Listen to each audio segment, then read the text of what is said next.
National panchayat അവാർഡുമായി ബന്ധപ്പെട്ട് block panchayat level നമ്മളെങ്ങനെയാണ് അസസ്മെൻറ്റും അതിനുശേഷം റെക്കമെൻഡേഷനും ചെയ്യേണ്ടത്.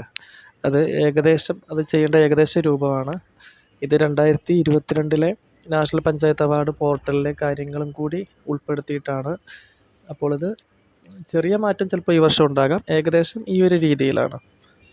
നമ്മൾ ആദ്യം നാഷണൽ പഞ്ചായത്ത് അവാർഡിൻ്റെ വെബ്സൈറ്റിലേക്ക് ലോഗിൻ ചെയ്തതിന് ശേഷമേ നമുക്ക് ഓരോ തീമിലുമുള്ള പഞ്ചായത്തുകളെയും അവരുടെ ഡാറ്റ പരിശോധിക്കാനും അത് ഫ്രീസ് ചെയ്യാനും കഴിയുകയുള്ളൂ.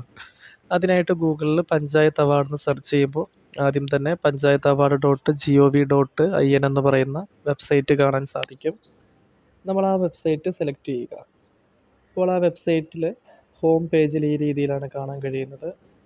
അപ്പോൾ അതിൻ്റെ മുകളിലായിട്ട് ഒരു 3 ലൈൻ മെനു കാണാൻ കഴിയും. നമുക്ക് നമ്മളുടെ ബ്ലോക്കിൽ ലോഗിൻ ചെയ്തെങ്കിൽ മാത്രമേ ബ്ലോക്കുമായി ബന്ധപ്പെട്ട പഞ്ചായത്തിലെ ഡാറ്റ കാണാൻ സാധിക്കുകയുള്ളൂ.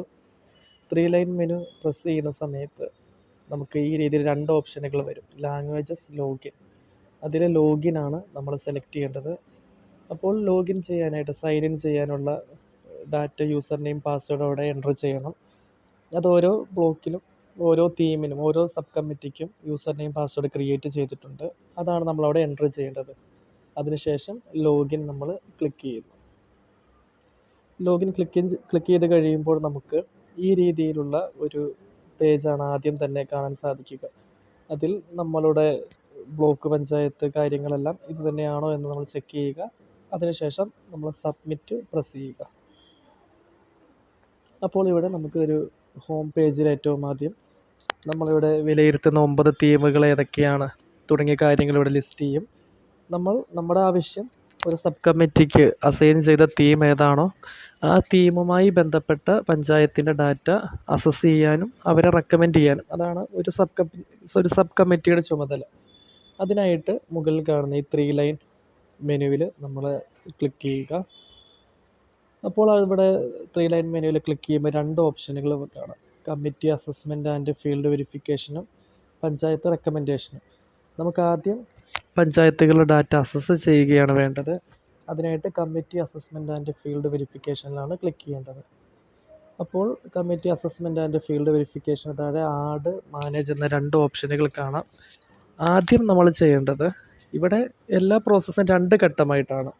അസസ് ചെയ്യുന്ന സമയത്ത് ഫസ്റ്റ് നമ്മൾ പഞ്ചായത്തുകളെ അവരുടെ മാർക്ക് അസസ് ചെയ്തിട്ട് സേവ് ചെയ്യുന്നു. അതിനുശേഷം ഫ്രീസ് ചെയ്യുന്നു. ഇനി റെക്കമെൻഡ് ചെയ്യുമ്പോൾ നമ്മൾ റെക്കമെൻഡ് ചെയ്യേണ്ട പഞ്ചായത്തുകളെ സേവ് ചെയ്യുന്നു. അതിനുശേഷം ഫ്രീസ് ചെയ്യുന്നു. അപ്പോൾ നമ്മൾ അസസ്മെൻറ്റിൻ്റെ ആദ്യ ഘട്ടത്തിൽ പഞ്ചായത്തുകൾ അസസ് ചെയ്യണം. അതിനായിട്ട് ആഡ് എന്ന ഓപ്ഷനിൽ നമ്മൾ ക്ലിക്ക് ചെയ്യണം. അപ്പോൾ നമുക്ക് ഈ രീതിയിൽ ഒരു ബോക്സ് അവിടെ കാണാൻ കഴിയും. ആ ബോക്സിൽ award type, local body type ചോദിക്കുന്നുണ്ട്. അവാർഡ് ടൈപ്പിൽ താഴെയുള്ള ആരോ പ്രസ് ചെയ്യുന്ന സമയത്ത് നമുക്ക് കാണാൻ കഴിയുക ഈ രീതിയിൽ നമുക്ക് അസൈൻ ചെയ്ത തീം മാത്രമേ അവിടെ വരികയുള്ളൂ. ആ തീം നമ്മൾ സെലക്ട് ചെയ്യുക. അതിനുശേഷം ലോക്കൽ ബോഡി ടൈപ്പിൻ്റെ ചേർന്ന ആരോ നമ്മൾ ക്ലിക്ക് ചെയ്യുമ്പോൾ അവിടെയും വില്ലേജ് പഞ്ചായത്ത് എന്നൊരു ഓപ്ഷനെ കാണുകയുള്ളൂ. അത് സെലക്ട് ചെയ്യുക. അതിനുശേഷം താഴെയുള്ള ഗെറ്റ് ഡാറ്റ നമ്മൾ പ്രസ് ചെയ്യുക. അപ്പോൾ ഇവിടെ പഞ്ചായത്തുകളുടെ മാർക്ക് നമുക്ക് തെളിഞ്ഞ് കാണാൻ സാധിക്കും. ഇത് ഒരു കുറച്ച് സമയം ഒരു 1-2 മിനിറ്റ് ചിലപ്പോഴൊക്കെ അത് ലോഡ് ചെയ്യാനായിട്ട് എടുക്കാം. ഇപ്പോൾ ഗെറ്റ് ഡാറ്റ കൊടുത്ത് കഴിയുമ്പോൾ നമുക്ക് ലോഡ് ചെയ്ത് കഴിയുമ്പോൾ നമ്മളുടെ പഞ്ചായത്തുകൾ ഈ രീതിയിലായിരിക്കും. ഓരോ പഞ്ചായത്തിൻ്റെയും പേരും അവരുടെ ഓട്ടോ മാർക്ക്, അവർക്ക് ഓട്ടോമാറ്റിക്കായി ജനറേറ്റ് ചെയ്ത മാർക്കും ഇനി BPPAC മാർക്ക് എല്ലാം NA ആയിരിക്കും. നമ്മൾ അസസ്മെൻറ്റ് ചെയ്യാത്തത് കൊണ്ട് അവിടെ ഒന്നും മാർക്ക് കാണാൻ കഴിയുകയില്ല. അതിനുശേഷം നമുക്ക് പഞ്ചായത്തുകൾ ഒരു 10 മുതൽ 14 വരെയുള്ള ചോദ്യങ്ങളെ ബേസ് ചെയ്തിട്ടാണ് അവർക്ക് നമ്മൾ മാർക്ക് ഇവിടെ ജനറേറ്റ് ചെയ്തിട്ടുണ്ടാവുക. ഓരോ ചോദ്യത്തിനും അവർ കൊടുത്ത റെസ്പോൺസ് അറിയാൻ ഒരു പഞ്ചായത്തിന് നേരെയുള്ള ഈ PDF ചിഹ്നത്തിൽ നമ്മൾ ക്ലിക്ക് ചെയ്യണം. അങ്ങനെ ക്ലിക്ക് ചെയ്യുമ്പോൾ നമ്മളോട് അവിടെ ആ പഞ്ചായത്തുമായി ബന്ധപ്പെട്ട ഡാറ്റ ഡൗൺലോഡ് ചെയ്യുവാനായി ചോദിക്കും. നമ്മൾ ഡൗൺലോഡ് ചെയ്യുക. അപ്പോൾ ഈ രീതിയിലൊരു PDF കാണാം. ഇത് പരിശോധിച്ചാൽ നമുക്ക് ഓരോ ക്വസ്റ്റ്യനും അവർ പഞ്ചായത്ത് കൊടുത്ത ആൻസർ കാണാൻ സാധിക്കും. ഈ ആൻസറുകളിൽ എന്തെങ്കിലും വൈരുദ്ധ്യങ്ങളുണ്ടെങ്കിൽ നമുക്കത് കണ്ടെത്തി പഞ്ചായത്തിൽ നിന്ന് നമ്മൾ ഫീൽഡ് അസസ്മെൻറ്റ് നടത്തി ശരിയായ ഡാറ്റ നമ്മൾ കളക്ട് ചെയ്യുകയാണ് നമ്മൾ ചെയ്യേണ്ടത്. ഇനി അതിനുശേഷം നമുക്ക് ശരിയായ ഡാറ്റ കിട്ടിക്കഴിഞ്ഞാൽ ഇനി ബ്ലോക്ക് ചെയ്യേണ്ടത് അവരുടെ അസസ്മെൻ്റാണ്. അവർ പഞ്ചായത്തിൻ്റെ മാർക്കുകൾ ഇത് തന്നെയാണോ അല്ലയോ എന്ന് അവർ തീരുമാനിക്കുന്നു. അതിനായിട്ട് എനിക്ക് ഒരു പഞ്ചായത്ത് അസൈൻ ചെയ്യാനായിട്ട് ഞാനിവിടെ ഫസ്റ്റ് കാണുന്ന മതിലകം പഞ്ചായത്താണ് ആദ്യം സെലക്ട് ചെയ്യേണ്ടത്. മാർക്കിൻ്റെ ക്രമത്തിലാണ് പഞ്ചായത്തുകൾ കാണുക. ഞാൻ മതിലകത്തിന് പകരം ഇത് താഴെയുള്ള എടവിലങ്ങ് പഞ്ചായത്താണ് ആദ്യം. ഇവിടെ പഞ്ചായത്തിൻ്റെ ഈ ബ്ലൂ കളറിൽ എഴുതിയതാണ് ഞാൻ ഇവിടെ ക്ലിക്ക് ചെയ്യേണ്ടത്. ഞാൻ എടവിലങ്ങ് പഞ്ചായത്താണ് ആദ്യം സെലക്ട് ചെയ്യുന്നതെങ്കിൽ എനിക്കിവിടെ കാണാൻ കഴിയുക ഹയർ മാർക്കുള്ള പഞ്ചായത്ത് ആദ്യം അസസ് ചെയ്യണമെന്ന ഒരു മെസ്സേജ് ആയിരിക്കും. അപ്പോൾ എപ്പോഴും ആദ്യത്തെ പഞ്ചായത്ത് നമ്മൾ ആദ്യം തന്നെ അസൈൻ ചെയ്യണം. അങ്ങനെ ഞാൻ മതിലകം പഞ്ചായത്ത് സെലക്ട് ചെയ്യുമ്പോൾ മതിലകം പഞ്ചായത്തിൽ ഓരോ ക്വസ്റ്റ്യനും മാക്സിമം മാർക്കും അവർക്ക് ലഭിച്ച മാർക്കുകളും അവിടെ കാണാൻ കഴിയും. നമ്മുടെ BP പാക്ക് മാർക്ക് അവിടെ 0 ആണ്, കാരണം നമ്മൾ അസസ്മെൻറ്റ് ചെയ്തിട്ടില്ല. അതിനുശേഷം നമ്മളവിടെ അസസ്മെൻറ്റിന് ഗിവ് യുവർ അസസ്മെൻറ്റ് എന്ന നീല കളറിൽ കാണുന്നത് ക്ലിക്ക് ചെയ്യുമ്പോഴാണ് നമുക്ക് നമ്മളുടെ മാർക്ക് എൻട്രി ചെയ്യാനായിട്ട് നമ്മൾ ഉദ്ദേശിക്കുന്നത്, അതായത് ഇവിടെ വാല്യൂ എന്തെങ്കിലും ചേഞ്ച് ഉണ്ടോ, ഇവർ കൊടുത്ത ഡാറ്റയിൽ വ്യത്യാസമുണ്ടോ തുടങ്ങിയ കാര്യങ്ങൾ രേഖപ്പെടുത്താൻ കഴിയുക. അതിനായിട്ട് ഞാൻ ഗിവ് യുവർ അസസ്മെൻറ്റ് എന്നതിൽ ക്ലിക്ക് ചെയ്യുമ്പോൾ എനിക്ക് ഇങ്ങനെ ഒരു ബോക്സ് കാണാം. ഈ ബോക്സിൻ്റെ മുകളിൽ ഒരു ചോദ്യത്തിന് പഞ്ചായത്ത് രേഖപ്പെടുത്തിയ മാർക്കും അതിന് തൊട്ട് താഴെ ബ്ലോക്ക് ആ ചോദ്യത്തിൻ്റെ ഡാറ്റ എന്താണോ അത് കൊടുക്കുന്നതുമാണ്. ഈ ഡാറ്റ നമുക്ക് എഡിറ്റ് ചെയ്യാനായി സാധിക്കും. എനിക്ക് എഡിറ്റ് ചെയ്യണമെങ്കിൽ ഞാനിവിടെ എഡിറ്റിംഗ് എനേബിൾ ആണ്. പുതിയ ഡാറ്റ എൻ്റർ ചെയ്തിട്ട് സേവ് കൊടുക്കുക. എഡിറ്റ് ചെയ്യേണ്ട ഈ വാല്യൂവിൽ ഞാൻ സാറ്റിസ്ഫൈഡ് ആണെങ്കിലും സേവ് കൊടുക്കുക. നമ്മളിവിടെ സേവ് ക്ലിക്ക് ചെയ്യുമ്പോൾ മാത്രമേ അവിടെ അസസ്മെൻറ്റ് കംപ്ലീറ്റ് ആകുന്നുള്ളൂ. അങ്ങനെ സേവ് ചെയ്ത് കഴിയുമ്പോൾ അവിടെ ഒരു ക്വസ്റ്റ്യൻ നമ്മൾ സേവ് ചെയ്താൽ അവിടെ BP പാക്ക് മാർക്ക് അവിടെ കാണാം. നമ്മളപ്പോൾ പഞ്ചായത്ത് കൊടുത്ത അതേ മാർക്ക് തന്നെ നമ്മളവിടെ ചേഞ്ച് വരാത്തതുകൊണ്ട് സെയിം മാർക്ക് വന്നു. നമ്മൾ വാല്യൂ ചേഞ്ച് ചെയ്തെങ്കിൽ അതനുസരിച്ച് ഇവിടെ മാർക്കിലും വ്യത്യാസം വരും. നമ്മളൊരിക്കലും മാർക്ക് കൊടുക്കേണ്ട, എന്താണ് അവിടെ കറക്റ്റ് വാല്യൂ, ആ ക്വസ്റ്റ്യൻ്റെ ആൻസറാണ് അവിടെ എൻ്റർ ചെയ്യേണ്ടത്. അതിനുശേഷം ഇവിടെ റിമാർക്ക് ഇവിടെ കമ്പൽസറി ആണ്. ഇപ്പോൾ ഒരു ക്വസ്റ്റ്യനിൽ നമ്മൾ ഉത്തരത്തിൽ മാറ്റം വരുത്തിയിട്ടുണ്ടെങ്കിൽ അതിൻ്റെ റീസൺ റിമാർക്ക് ആഡ് ചെയ്യണം. മാറ്റം വരുത്തുന്നില്ലെങ്കിലും ഇവിടെ റിമാർക്ക് ആഡ് ചെയ്യണം. അപ്പോൾ നമ്മൾ വെരിഫൈഡ് എന്നോ ആ രീതിയിൽ റിമാർക്ക് കൊടുത്താൽ മതിയാകും. അതായിരിക്കും ഉചിതമെന്നാണ് തോന്നുന്നത്. അങ്ങനെ നമ്മൾ ഇവിടെ 14 ക്വസ്റ്റ്യൻ ഉണ്ടെങ്കിൽ ആ 14 ക്വസ്റ്റ്യൻ്റെയും ഈ രീതിയിൽ ഗിവ് യുവർ അസസ്മെൻറ്റ് സെലക്ട് ചെയ്ത് അവിടെയുള്ള മാർക്ക് നമ്മൾ സേവ് ചെയ്യണം. അങ്ങനെ ചെയ്ത് കഴിയുമ്പോൾ ആ പേജിൻ്റെ ഏറ്റവും താഴെ ഓവറോൾ BP പാക്ക് റിമാർക്ക് എന്ന് പറഞ്ഞൊരു കോളം കാണാൻ കഴിയും, ഒരു ബോക്സ് കാണാം.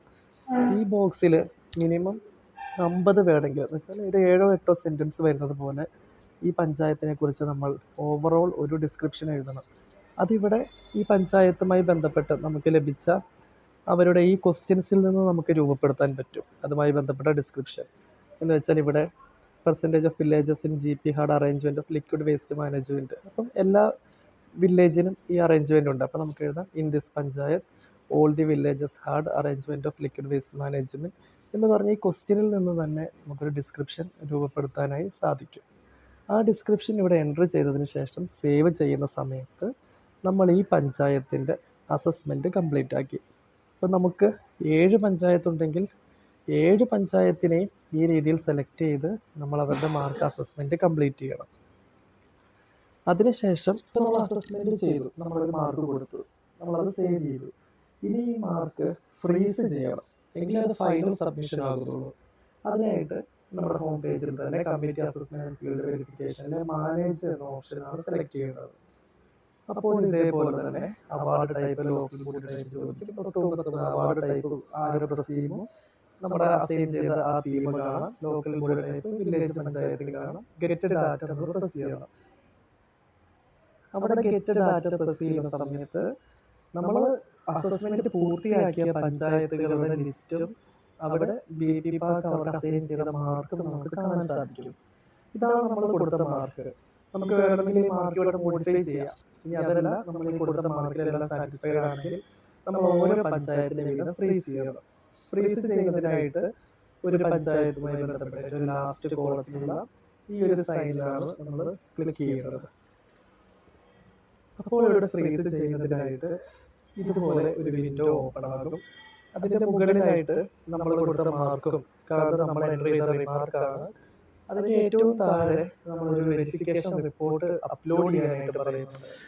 ഇവിടെ അപ്ലോഡ് ചെയ്യേണ്ട വെരിഫിക്കേഷൻ റിപ്പോർട്ട് ഇതിന് മുകളിൽ ഒരു നീലമഷിയിൽ ഇതിൽ കാണുന്നില്ല, ഈ വർഷം അങ്ങനെയുണ്ട്, നമുക്ക് ഡൗൺലോഡ് ചെയ്തെടുക്കാൻ കഴിയും. അതിൽ നമ്മുടെ കമ്മിറ്റി മെമ്പേഴ്സും അതേപോലെ തന്നെ ഓരോ ആദ്യ 3 സ്ഥാനങ്ങളിൽ വരുന്ന പഞ്ചായത്തിൽ പ്രസിഡന്റുമാരും സൈൻ ചെയ്യണം.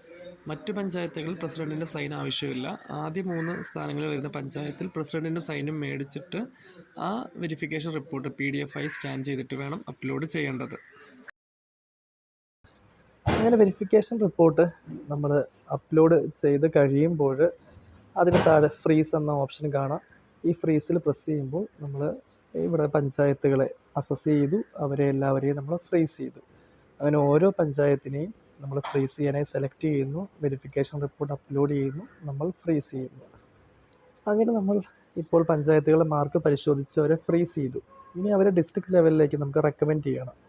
അതിനായിട്ട് ഹോം പേജിൽ ഇനി നമ്മൾ committee assessment and field verification option നമ്മൾ ഇതുവരെ എടുത്തത്.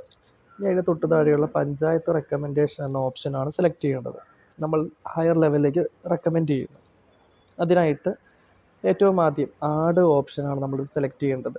റെക്കമെൻഡ് ചെയ്യേണ്ട പഞ്ചായത്തുകളെ തൊട്ട് മുമ്പത്തെ പോലെ സേവ് ചെയ്യണം, പിന്നീടാണ് ഫ്രീസ് ചെയ്യേണ്ടത്. അപ്പോൾ ആദ്യം ആഡ് ഓപ്ഷൻ പ്രസ് ചെയ്യുന്നു. അപ്പോൾ നമുക്ക് നമ്മളിവിടെ അസസ്മെൻറ്റ് പൂർത്തിയാക്കിയ പഞ്ചായത്തുകളെല്ലാം തന്നെ ഇവിടെ നമുക്ക് കാണാൻ കഴിയും. നമ്മൾ കൊടുത്ത മാർക്കും അതിന് താഴെയായി അതിൻ്റെ ഏറ്റവും അറ്റത്ത് നമുക്ക് ഇവിടെ ഒരു ബോക്സ് കാണാം. നമ്മളിപ്പോൾ റെക്കമെൻഡ് ചെയ്യേണ്ടത് 3 പഞ്ചായത്തുകളെയാണ് റെക്കമെൻഡ് ചെയ്യേണ്ടത്, അതും 50 മാർക്കിന് മുകളിലുള്ളവർ. നമ്മൾ റെക്കമെൻഡ് ചെയ്യാൻ ഉദ്ദേശിക്കുന്ന പഞ്ചായത്തിന് ഈ ബോക്സിൽ നമ്മൾ പ്രസ് ചെയ്യുമ്പോൾ ഒരു ടിക്ക് മാർക്ക് വരും. അതിനുശേഷം സേവ് ബട്ടൺ പ്രസ് ചെയ്യുമ്പോൾ നമ്മൾ റെക്കമെൻഡ് ചെയ്യാൻ ഉദ്ദേശിക്കുന്ന എല്ലാ പഞ്ചായത്തിനെയും സേവ് ചെയ്യാനായി സാധിക്കും. പരമാവധി 3 പഞ്ചായത്തിനാണ് റെക്കമെൻഡ് ചെയ്യേണ്ടത്. ഇനി ചെയ്യേണ്ടത് റെക്കമെൻഡ് ചെയ്ത പഞ്ചായത്തിനെ നമ്മൾ ഫ്രീസ് ചെയ്യണം.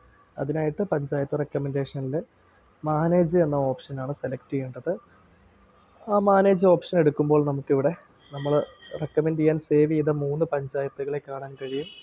നമുക്ക് ഫൈനൽ സബ്മിഷൻ റെക്കമെൻഡ് ചെയ്യുന്നത് ഫ്രീസ് ചെയ്യണമെങ്കിൽ നമ്മൾ ഈ കൺഫേം എന്ന ഓപ്ഷനിൽ ക്ലിക്ക് ചെയ്യുമ്പോൾ ഇവിടെ ഒരു ഡയലോഗ് ബോക്സ് വരും, ഡിക്ലറേഷൻ വരും. നമ്മളത് അക്സെപ്റ്റ് ചെയ്യണം. അത് അക്സെപ്റ്റ് ചെയ്ത് കഴിയുമ്പോൾ ഇതേപോലെ ഒരു പേജ് വരും. നമ്മൾ റെക്കമെൻഡ് ചെയ്യുന്ന പഞ്ചായത്തുകളുടെ ഡീറ്റെയിൽസും അതിന് താഴെ ഒരു സിഗ്നേച്ചർ ഫയൽ അപ്ലോഡ് ചെയ്യാൻ പറയുന്നു. നമ്മൾ ഈ സിഗ്നേച്ചർ ഫയൽ എന്ന നീല ഫോണ്ടിൽ എഴുതിയത് ഡൗൺലോഡ് ചെയ്യുമ്പോൾ നമുക്ക് ഈ രീതിയിൽ ഒരു പേപ്പറൊക്കെ പ്രിൻ്റ് ചെയ്യാൻ സാധിക്കും. ഇതിൽ ആ സബ് കമ്മിറ്റിയിലെ അംഗങ്ങളുടെ പേരുണ്ടാകും. അവരുടെ എല്ലാവരെയും കൊണ്ട് സൈൻ ചെയ്യിപ്പിച്ചതിന് ശേഷം നമ്മൾ ഈ ഒരു പേപ്പർ സിഗ്നേച്ചർ ഫയൽ നമ്മൾ മെമ്പേഴ്സ് സൈൻ ചെയ്ത് PDF ആയി വേണം ഇവിടെ അപ്ലോഡ് ചെയ്യേണ്ടത്. അങ്ങനെ നമ്മൾ സിഗ്നേച്ചർ ഫയൽ നമ്മളവിടെ ഓരോ സബ് കമ്മിറ്റി മെമ്പേഴ്സ് സൈൻ ചെയ്ത ഫയൽ ഇവിടെ അപ്ലോഡ് ചെയ്തതിന് ശേഷം ഇവിടെ ചെയർപേഴ്സൻ്റെ നെയിമും ഡെസിഗ്നേഷനും എഴുതുക. തൊട്ട് താഴെ ഫ്രീസ് എന്ന ഓപ്ഷൻ കാണാം. ഈ ഫ്രീസിൽ പ്രസ് ചെയ്യുന്ന സമയത്ത് റെക്കമെൻഡേഷൻ ഫ്രീസായി. ഇത്രയും കാര്യങ്ങളാണ് നമുക്ക് ഇവിടെ നമ്മുടെ ബ്ലോക്ക് പഞ്ചായത്ത് ലെവലിൽ നാഷണൽ പഞ്ചായത്ത് അവാർഡുമായി ബന്ധപ്പെട്ട് ചെയ്യാനുള്ളത്.